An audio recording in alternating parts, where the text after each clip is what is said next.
On this episode of Scammer Stories, I wasn't really aware of like catfishing or anything like that. a mother with 3 disabled children is targeted by a scumbag scammer. He wanted a picture of my credit card front and back so he could deposit money for the kids. He wanted to buy my kids a pet. She learned quickly and fought back after the threats. Like really angry. I'm like, I'm not that stupid. Her life is now changed forever. I don't know. I don't think I'll ever be fully rid of him, which is kind of creepy to say, but that's how I feel. My name is April, and my mother is a victim, as I described in episode 6. In this episode, we have a lot to learn from Peggy. Tell me when it started and how. Okay, it started like 2015, 2016. I write product reviews for Amazon, and Amazon changed their like terms of service.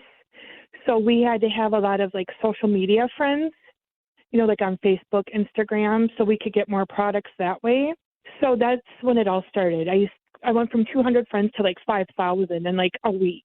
Wow. Because, you know, like people do like the sweepstake people, they have to have a lot of friends, and like authors will have a lot of friends just so they can get like their products or their book out and stuff like that. So it all started with a man named James Lancer. And he would like message me in January and be like, hey, how are your kids? And then I'd be like, they're good. And then he would respond in like April. Because during that time, I had another man pop in my life, and his name was Swift. And Swift would call me all the time and never would give me like a video chat or anything because he didn't like cameras and he didn't like pictures and blah, blah, blah. Oh, yeah, of course. Mm-hmm. Yeah, right. And so I ran his pictures. And he was reported 5 times to romance scams because he would give like fake Skype calls. I confronted him about it, but I told him my friend Jessica did it.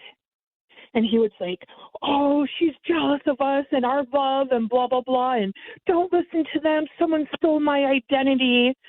I was like, whatever. I didn't really think it was that big of a deal at the time because we were just talking. Let's back up just a second. Okay, so tell us what your status is at the time. I know you have children. Were you married or single? Separated. Okay. I think that's what made me like an easy target, you know, because I have kids and I have a medically fragile daughter too. In like 2 years, she had brain surgery and cancer surgery. Wow.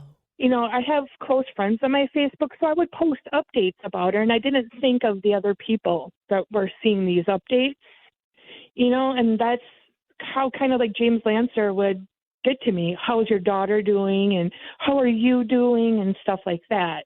And I just thought he was being nice because at this time I wasn't really aware of like catfishing or anything like that. I just thought they were just, you know, reaching out and saying, you know, hey, how are you kind of thing. But with the Swift thing, like we talked for a while and then lo and behold, you know, he got robbed in Germany. He was a chemical engineer and he got a contract in Germany, which is weird because there's a joke with Swift because every time I talked to him, like the traffic outside of his house sounded the same. You know, like it was like a bunch of bikes and stuff. And one day there was a rooster that was crowing outside of his house, but he was in like supposed to be inner like a city in Texas. Now, that is interesting. That's something that people should look for. Great clue. Yeah, that's what I tell people is like listen to the traffic outside the house. I heard like a lot of like bicycle bells. That doesn't sound like traffic like that would be in Texas. But no matter where he was, the traffic sounded the same. Like when he would go to work, the traffic sounded the same. And then more actually he got like this contract to Germany. But then when he called me from Germany, it sounded the same. And well, anyway, so he got robbed, of course, one day, and he got like, I don't remember. It was like this horrible, huge amount of euros taken off of him because he was in Germany, you know. And he was like, I really need your help because I gave whatever money I left over to my team because he had this team that was working with him for this chemical engineering job. And he's like, I eat a piece of bread a day, and the guy that cleans my room is giving me bread, and he'll pick up any money you can send me. And I'm like, okay, I'll send you money. I wasn't. But just to call his bluff, I'll send you money if you can give me a video chat. And he wouldn't. I look horrible because he got so beat up from his the robbery and stuff. And then he's like, but you can send it, you can send it to me. I mean, to the guy that cleans my room. I'm like, okay, well then send me a picture of his ID. And he wouldn't. And then exited Swift. Swift was gone. His, Facebook was taken down, and he never contacted me again. So then enter James Lancer on a daily basis. How are you? How are the kids? And I want to come visit you. But every time he would try to come visit me, he'd pick a fight with me so he wouldn't have to come. And during this time, I kept trying to run James Lancer's pictures, but he had like a security thing on his Facebook where I couldn't take any pictures off his Facebook, so I could, do a Google search on them. So I got him to send me a picture. I was like, can I just have a picture I haven't seen on your Facebook at all? And he's like, oh yeah, I don't really like pictures much. And at that time, I didn't catch on. But here, they caught this one, and he sent me one, and I ran it, and I found out it was pictures of a political figure in Canada named Bill Morrow, okay? So I was like, wow. So I contact Bill Morrow, and he ignores me. He never acknowledges it. And I would send him, snippets of the conversations that this man was doing with his pictures. And he never, for at least 9 months, Bill Morrow never acknowledged what this man was doing, right? So then, for some reason, me and James Lancer had, this huge fight. And he blocked me from Facebook, and then he would just email me. Well, I think of you so much, and you don't have trust, you don't have trust in me, and I just love you and the kids so much. And I didn't really take what he had to say seriously at all. And then it happened that Bill Morrow was running for mayor of Thunder Bay in Ontario. So my friends and I, it was kind of childish, but we wanted people to know what was happening and that Bill Morrow wasn't paying attention. So they bombarded his mayor page. This guy's catfishing my friend. Bill Morrow don't give a crap, yabba dabba do. And so I did get one thing from Bill Morrow's office that said, we're sorry this happened. So they called me to get whatever details I had about the guy. The whole conversation lasted 5 minutes. And they didn't really ask a lot. They asked that my son took down some pictures his comments. They couldn't remove the comments themselves off the page. So they were more concerned about the comments on his page than what all these women were going through. Yeah, because you know what? It ended up that this James Lancer was doing it to two people, me and this other girl. Because during this time, I was being very passive aggressive. But again, I wanted the word out that this was happening and no one cared. And I was like, anybody have any interactions with this man, please let me know, and I can help you try to figure out who this guy is. And I got a message from this girl named Maya. He's talking to me right now, and it's so weird in that 5-minute span of me and her talking and her replying to that comment, she was blocked off James Lancer's page and Bill Morrow's within 5 minutes. So at this point, we're all thinking that Bill Morrow had something to do with it. You know what I mean? And it went on and it went on, and I'm blocked off of everything of Bill Morrow's. I found a picture of Bill Morrow and his girlfriend, right? And I took it off of his brother's page, and I sent it to James Lancer, going, who is this woman? And I'm faking it. I know it's all fake, right? But I was like, who is this woman? What are you doing? And his response was, where did you get this picture? I have a lot to explain. So I was like, oh, Bill Morrow's brother's page. And for argument's sake, I went back, and the picture was gone off of Bill Morrow's brother's page. Coincidences, right? Mm-hmm. Yeah.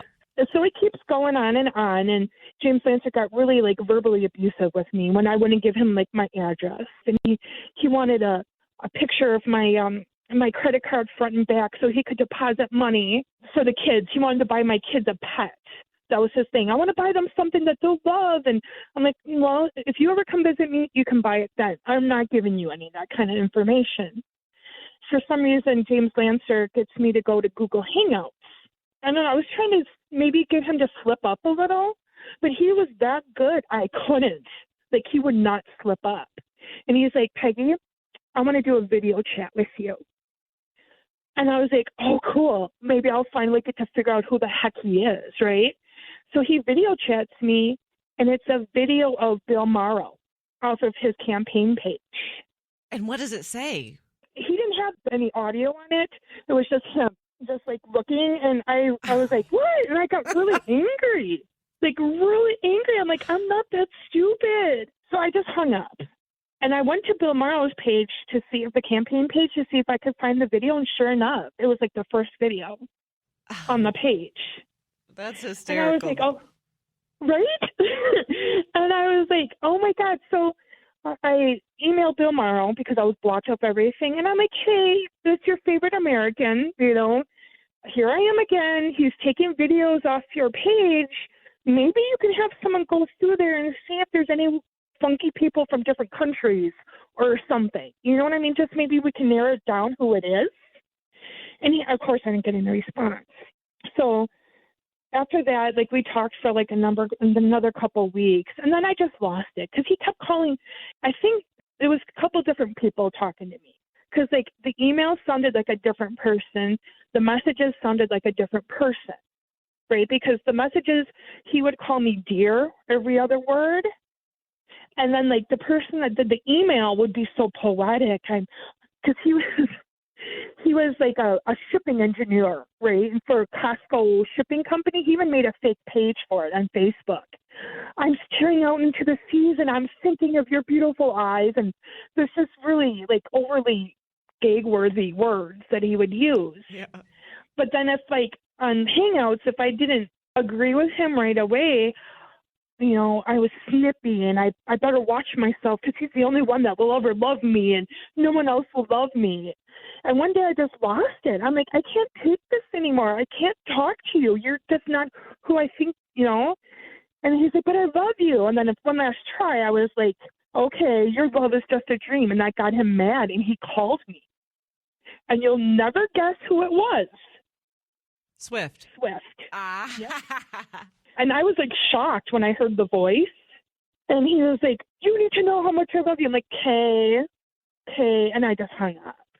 And now I'm blocked off of Hangouts with him because I wasn't so like, oh, I love you so much. I love you so much.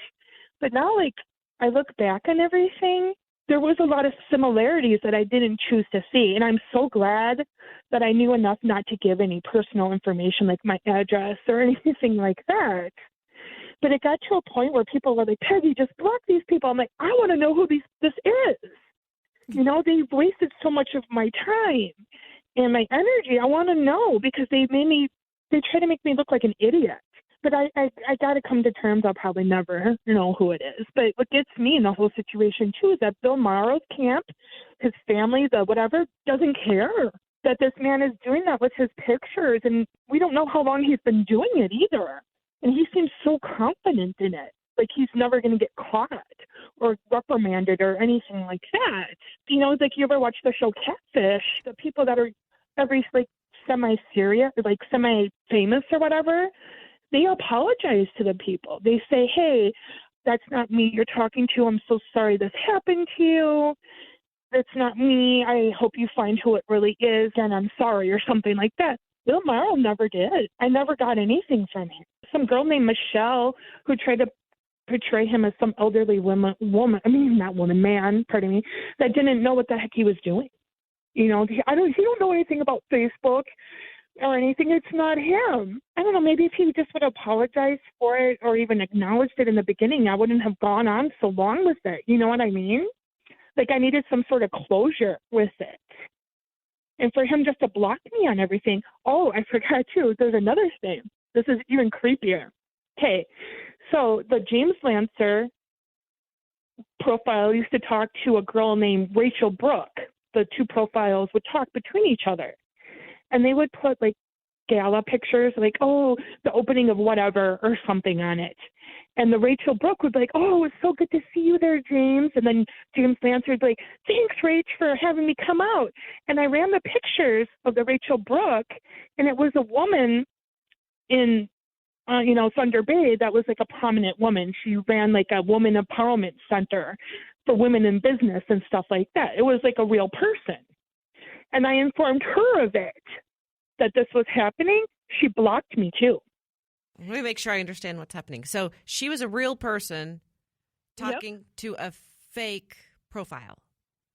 Well, it was a fake profile too. You know what I mean? But she's a real person. Okay, so two scammers using other people's pictures to talk to each other and make them look real. Yep. And I informed her of it. I sent her a couple messages, and she never acknowledged it either, and she blocked me too. But the profile got taken down because I did a post about it on Facebook.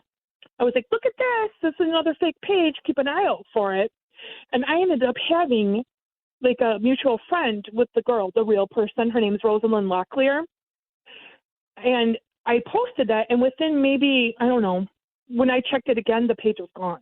And a lot of the times, like, Facebook won't do anything about it. Because if they can show that they're like an established page or whatever, they won't do it. But I have like had other scammers contact me. I come from a military family.